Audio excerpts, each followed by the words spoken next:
Okay, so just got this RYOBI 40 volt self-propelled brushless motor lawn mower, and a couple issues straight out of the box. Build quality is more on the low side. This mower looks really hot. I mean, it's a very attractive looking mower, no doubt about that. A couple things that we notice is a poor quality control, or maybe it's damaged from shipping, I'm not sure. This side of the handle sits pretty solid. Feels solid, it's locked in. This side of the handle, however, you can see it like rattles. It has a lot of movement and feels very weak and wobbly. I tried tightening that up, but it's tightened all the way. You see how much play it has in there? I mean, you can hear it clanking around. So whenever you're like moving the handle, you can tell that this side feels really loose. This side's more tight. Now compared to this side, look at that. I'm trying to shake it. It's solid. It's dead. Bolted on really strong. Here, it wobbles. Very loose. Very disappointed with that. Another thing is, seems like the deck is twisted or something. Whenever you push the mower, notice how that right wheel doesn't spin. Once in a while it catches the ground, because depending on the elevation of the ground, but seems like, see right there, it's not spinning. Now it's spinning. So whenever you push it, you see that? It's just hanging there. It's just chilling. It's not doing the work.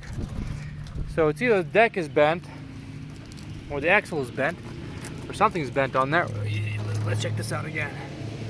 See that? Come on, RYOBI, what happened here? It's a $500 mower. Okay, so that's that. Another thing that is a very poorly thought out, I think, and when you start the mower, oh well, can you bring the plug or the bag? It won't start whenever you don't have a plug or anything in there, because there's a magnetic or metal sensor here or something that it will not allow you to start the mower, because there's nothing blocking this opening where the blade spins. So put it on real quick. So you have to attach this bag and make sure that it's solid in there. So first you pull the bail and then you press the on button. It takes a second for it to spool up, and it's working. Whenever you let go, it dies within like fractional second, which I wish was a little bit faster, but it's not. Then here's the big problem.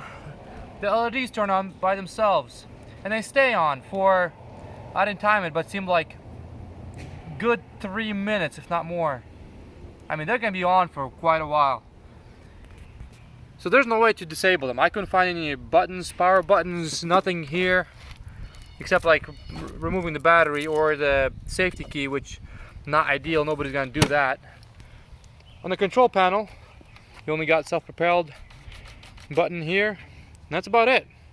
There's no light buttons, there's no headlight button here. So the lights are on, just sitting there, draining my battery. I'm not mowing, but draining the battery. Thanks a lot, RYOBI. That's very smart of you. Another beef is that even if the battery's plugged in, the headlights are working for some reason. Self-propelled doesn't work. It only works whenever the mower is operating, the blades are spinning. So I can't, if I want to drive the mower to my garage, like Ego, you can just press the levers. Since the battery has charge, the motors kick on, and you can drive the mower wherever you need to go without having the blades working. You'd think that would be kind of common sense, but not for RYOBI. So quite disappointed with this product. Another thing is that these self-propelled levers, I don't know if you can tell in the video, but they bend and they flex. They're not really flush with the handle, so whenever you're mowing, I can just tell that your hand would get tired holding the self-propelled bales or these levers. And it's like that gym workout thing that you constantly do to work on your arm pump. That's exactly what this is. You see that? It's not even flush with the handle, and this plastic seems very flexible here. It's like almost cringy to me personally, because it feels like the weak points here might just break over time. Just how much you can see how much plastic bends. I don't know. I don't have confidence in this to be working a year from now. Maybe I'm wrong, but you can see how this handle actually bends. Whenever you have to bend things in order for them to work, it's never a good thing. You don't want things to bend. You just want them to kind of sit flush, fit like 1-to-1, like hand in the glove, and just work. This is not the experience you get here. It seems like these levers were kind of an afterthought. It's kind of like, it's not that comfortable to hold.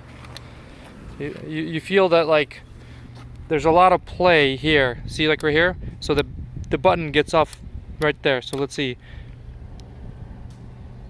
Boom, there's a click. There's all this play here. You see it? There we go. Now it turns off somewhere around this point. So between here and here, like that's how much resistance you have to deal with. It's like a workout, I'm telling you. So for women, or even for men, even for a long time mowing, I don't know, this battery's saying gonna last like 60 minutes or whatever. Shoot, even if it would last half an hour, fighting these levers like this, you'd get massive arm pump. So, not quite pleased with that, especially with that twisted deck or wheel. The lights were constantly stay on after you power on the mower. No clue why, but self-propelled feature don't work without spinning the blades to drive the mower up the hill or park it in your garage or in your storage barn. It's a shame. It's a beautiful looking mower, but execution is not quite there. You can feel that there's cheapness in the quality build, especially whenever things like rattle like this and has this much play and everything just moves. Nah, this is not worth me spending $500. I mean, it's a $1,000 purchase. $1,000 purchase. I mean, goodness gracious, you can get like a top of the line gas mower for $300. I mean, this is $1,000. So, oh, and it took me about 3 hours to charge that battery in that little dinky slide-on charger thing, or whatever they want to call it. It's actually not I don't know what it is. I think it's a joke. 3 hours to charge a battery, and it does come with a pretty hefty 7.5 amp hour battery. So it's a good battery, but again, shoot, $1,000 for this. Yeah, I don't think so. Yeah, I don't know. So hope this helps some of you guys out. Hopefully he'll educate some of you, but me personally, I don't think I'll be keeping this mower. I think it's going back to the store. Yeah, it's not worth my $1,000. I think I'd rather dish out extra change and give it to Ego. Here, Ego, take my money. I'm sold, because I already have Ego products. Just thought I'd try out this mower as my second backup mower, but goodness gracious, I didn't think it was that bad. Alright, well, I'm done here.